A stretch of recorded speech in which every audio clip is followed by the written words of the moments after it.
Doctor, no sé si esté bien, pero podría ser una alcalosis metabólica compensada. No, no.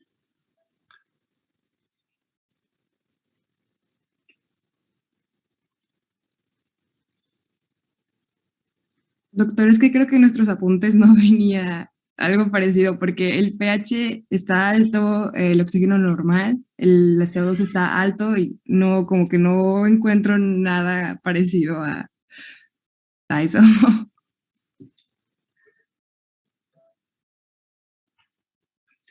Antes de darles yo los valores de gasometría, hay una diapositiva donde está esto.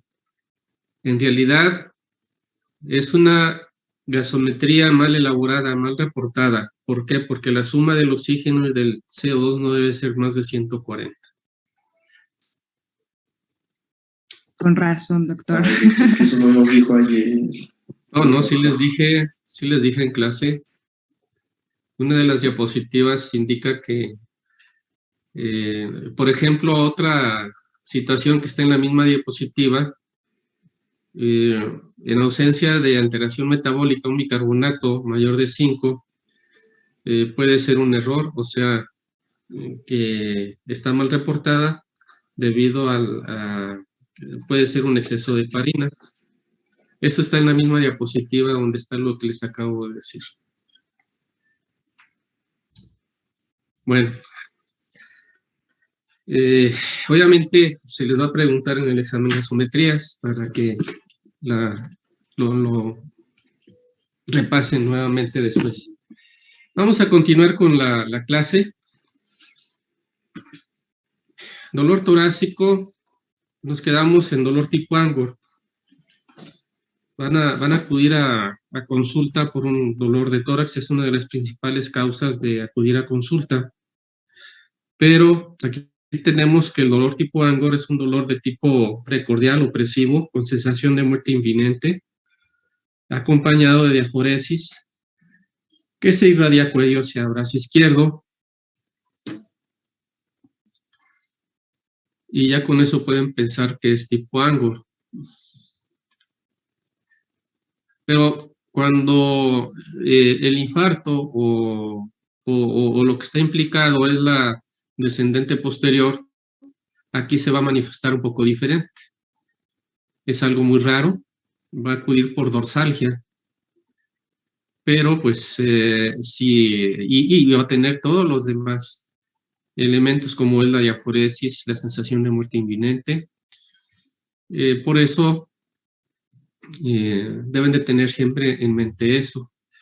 Nos tocó ver un paciente que hasta que le corroboré por medio del monitor de que tenía un infarto, no me la quería creer porque acudió conmigo por dorsalgia. Ese paciente se le hizo un cateterismo y salió bien, afortunadamente. Otro tipo de dolor es el síndrome de Tietze. Ese síndrome es un dolor de la articulación costocondral. Es intenso, inclusive es precordial, y puede acudir a las áreas de urgencias pensando de que es un infarto, pero no se acompaña de diaforesis. Y si existe, despierta el dolor a la digitopresión.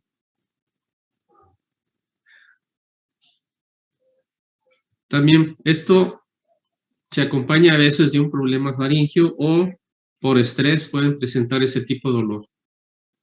Pero si el dolor es generalizado en la cara anterior del tórax y tiene antecedentes de pirosis, entonces puede corresponder a una hernia tal. Y existen otro tipo de dolores, por ejemplo, dolor referido.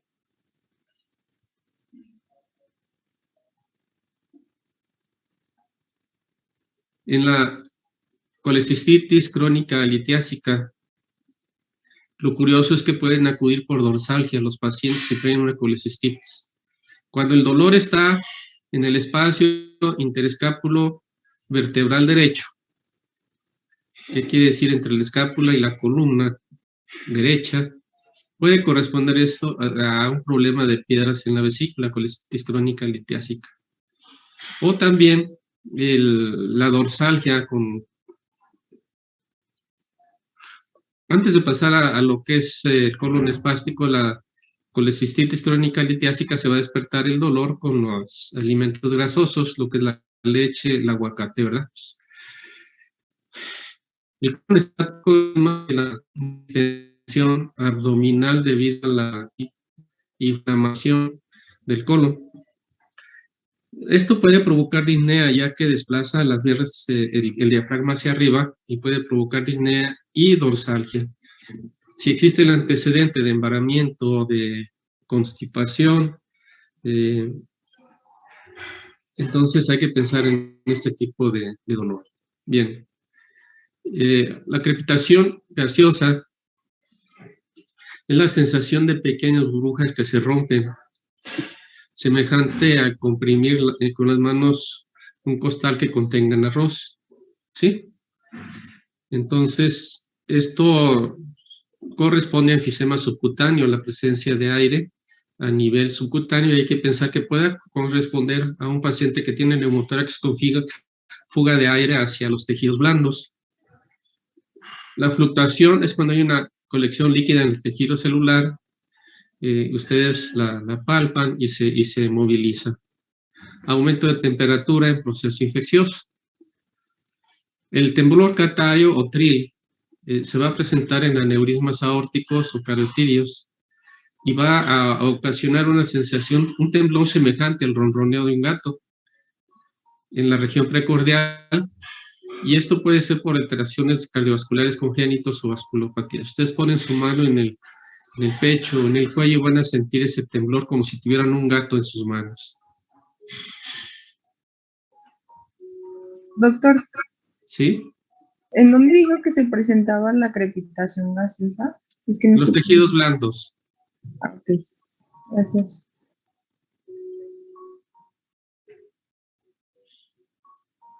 La percusión debe ser débil, metódica y comparativa.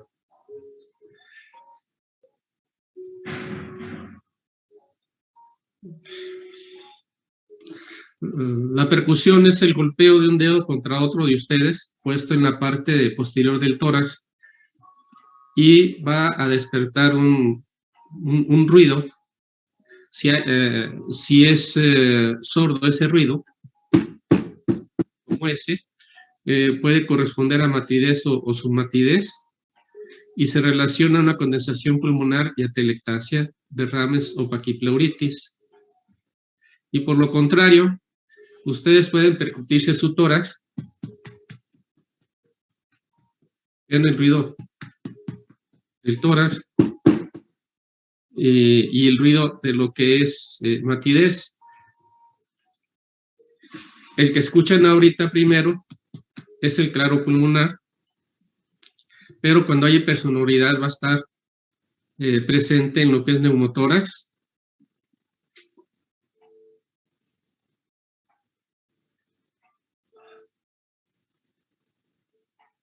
Neumotórax.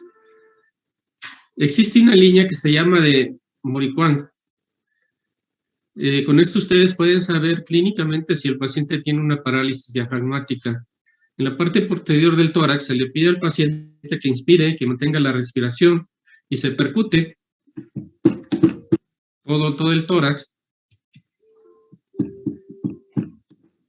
Y donde existe un cambio del sonido, ahí van a marcar una línea imaginaria. Y luego le piden al paciente que expire todo el aire y vuelven a percutir y van a notar un cambio. A eso se denomina línea de Morquand. Debe de corresponder más o menos entre 2 a 3 centímetros. Si hay una disminución en ese desplazamiento, pues, o ausencia, puede ser un problema de parálisis diafragmática.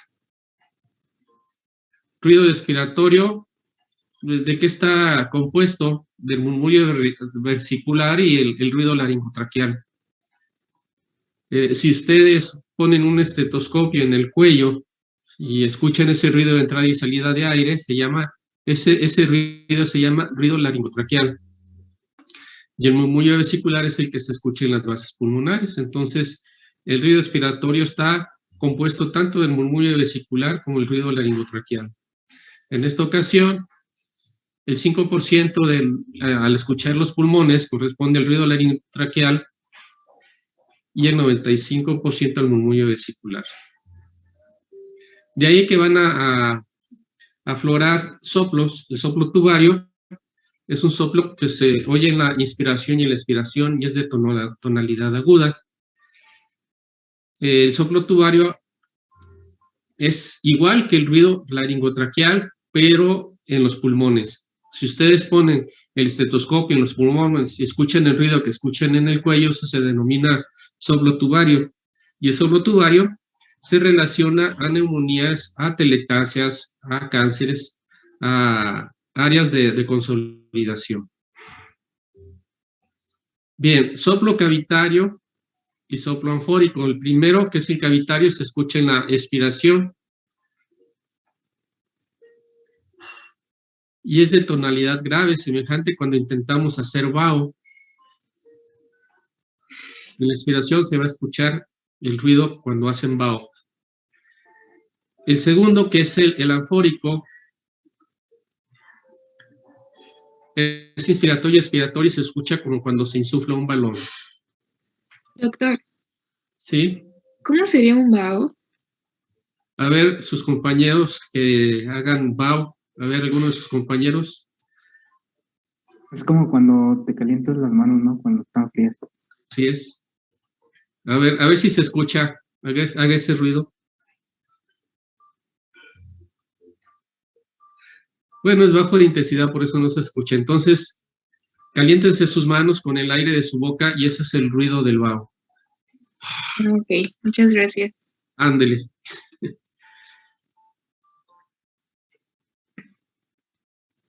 Lo van a escuchar en la expiración, entre el aire y luego ya después se escucha en la expiración. Y el otro, el alfórico, es inspiratorio y expiratorio como si suflara un balón. ¿Cuál es la importancia de estos ruidos? Que si la cavidad es menor de 6 centímetros, el soplo es cavitario. Y si la cavidad en el pulmón es mayor de 6 centímetros, estamos hablando de un soplo anfórico. Qué curioso, desde la exploración física podemos saber el tamaño de una cavidad, ¿verdad? Si es menor de 6 centímetros y si es mayor de 6 centímetros. El soplo pleurítico es como un soplo tubario que no es totalmente amortiguado por el derrame. Es inspiratorio y expiratorio. Es cuando se inflaman las pleuras y se escucha más o menos cuando ustedes estregan dos cueros nuevos uno contra otro. ¿Sí? Sería ese el soplo pleurítico. Es raro de encontrar, pero cuando se escucha es el ruido que hacen las dos pleuras inflamadas. Y cuando existe una expiración prolongada, eso va a ser en enfisema pulmonar. ¿Sí? Ya vimos broncofonía, pectorilofquia áfona. Vamos a ver algo de cianosis. Es la coloración azulada de la piel y mucosas debido a cambios de color de la sangre circulante. La cianosis central es cuando la hemoglobina está normal a grandes alturas.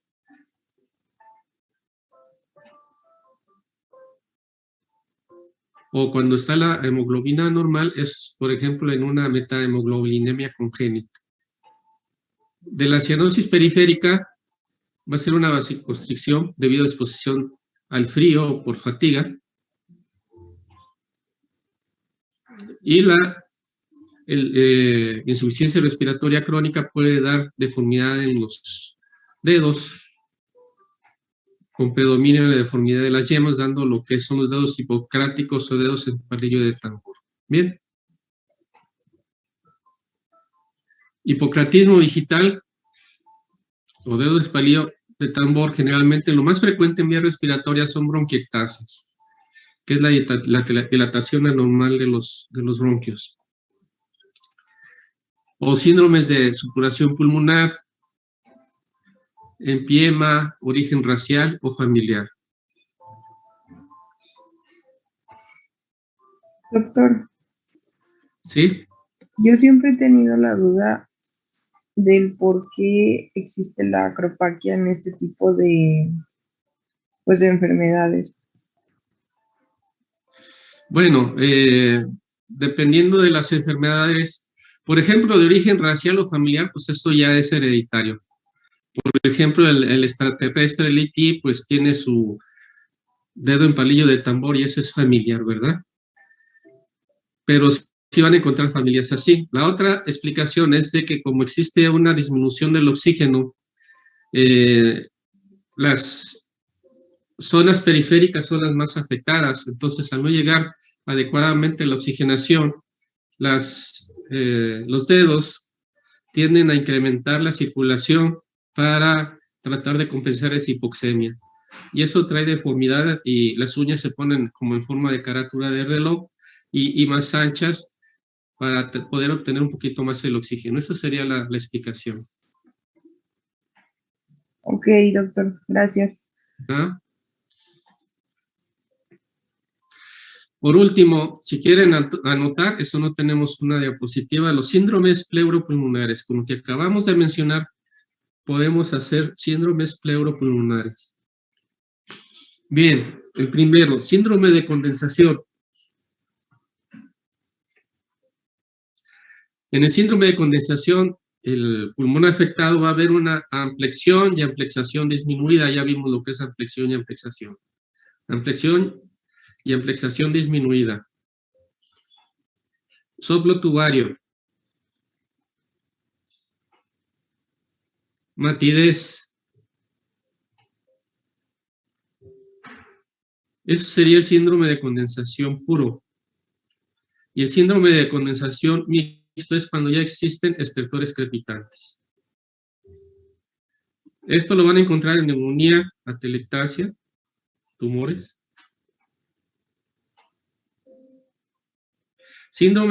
Pasamos a otro síndrome de rarefacción pulmonar. El síndrome de rarefacción es amplexión y amplexación disminuida. Existe hipersonoridad a la matidez y disminución de los ruidos respiratorios. Eso lo van a encontrar en EPOC. Y cuando existe ausencia de ruidos respiratorios, pues va a estar en lo que es neumotórax.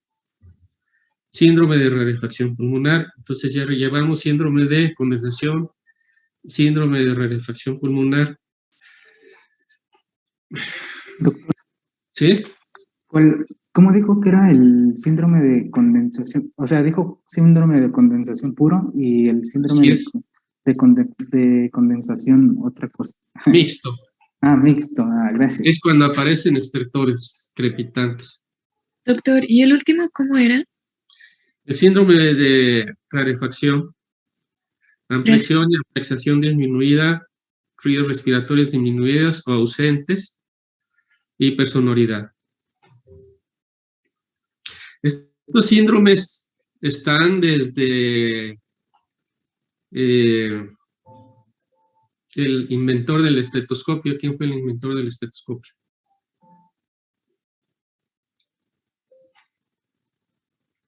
A ver, ¿recuerdan?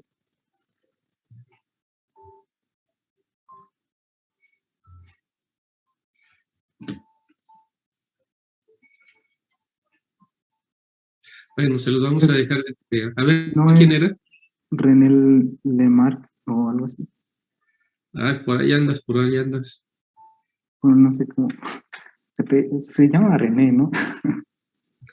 A ver.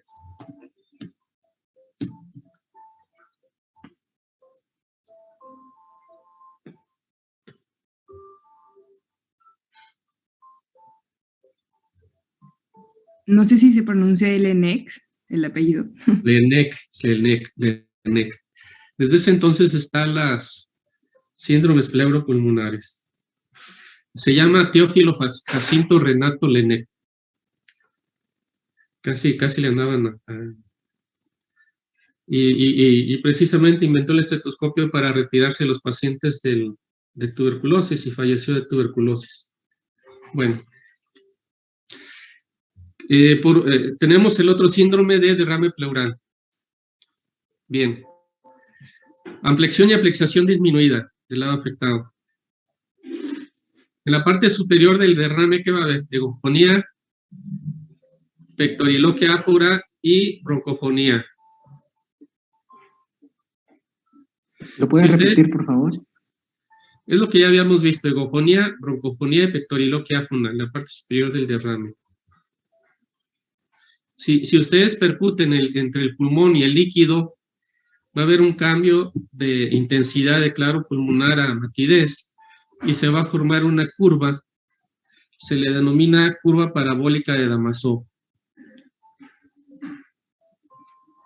Entre lo que está entre el pulmón y lo que es el derrame, curva parabólica de Damasó.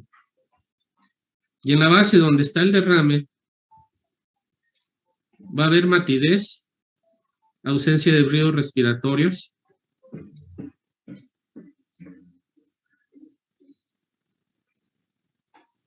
con eso harían el síndrome de derrame pleural.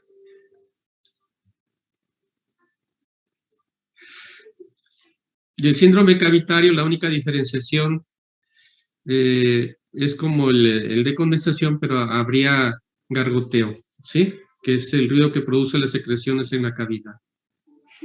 Y la presencia del sopo cavitario, ¿verdad? ¿Alguna duda de los síndromes? Bien. Doctor, ¿este último sería en derrame pleural también? No, derrame pleural es aparte. O sea, el síndrome cavitario, entonces, Aparte. Síndrome cavitario, por ejemplo, en tuberculosis. Ah, ok, gracias.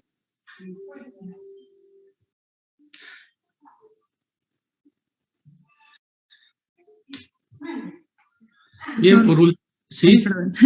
¿Puede repetir lo de la curva parabólica?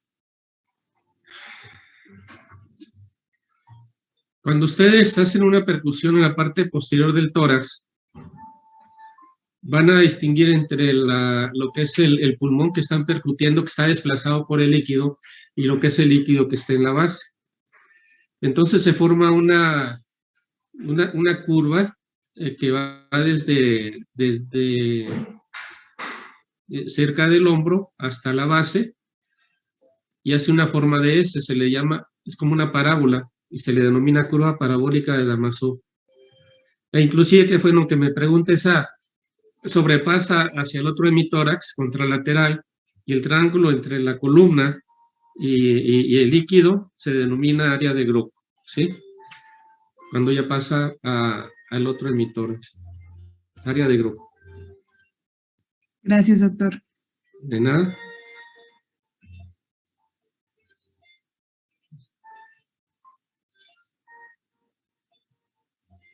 Bien, entonces el lunes vamos a ver lo que es, empezar lo que es radiología. Y ya el martes o miércoles iniciaríamos con qué es tuberculosis a las personas que le toque el tema, pues para que lo vayan preparando, ¿sí? Bueno, adquiramos la magia de cambiar, teniendo un sueño, creyendo en él y luchando por él, hasta convertirlo en realidad y descubramos la misión del cambio, el riesgo de cambiar por ser triunfador. Ese sueño es su carrera de medicina. Entonces hay que creer, seguir con el sueño, luchar, y se va a convertir en realidad y se van a descubrir como médicos al terminar esto. Muy bien, entonces nos vemos el lunes ya en la forma híbrida. Muchas gracias y nos vemos el lunes. Gracias, doctor. Gracias, doctor. Gracias. Doctor, disculpe, tengo una duda. Sí, dígame. Bueno, esto es sobre las gasometrías. En el caso de una alcalosis metabólica, ¿en qué patología se presentaba? Es en el exceso de diuréticos. Ok. Y tenía otra duda, disculpe. Es que vimos lo que es la acidosis respiratoria compensada. ¿Existiría su contraparte en una alcalosis respiratoria compensada? En realidad no como tal, pero de todos modos el paciente no existe ese alcalosis respiratoria compensada. Ah, ok, entonces no existe. Es que estamos hablando de acidosis respiratoria compensada con bicarbonato. No puede existir eso de alcalosis respiratoria compensada. No, Ok, muchas gracias. de nada.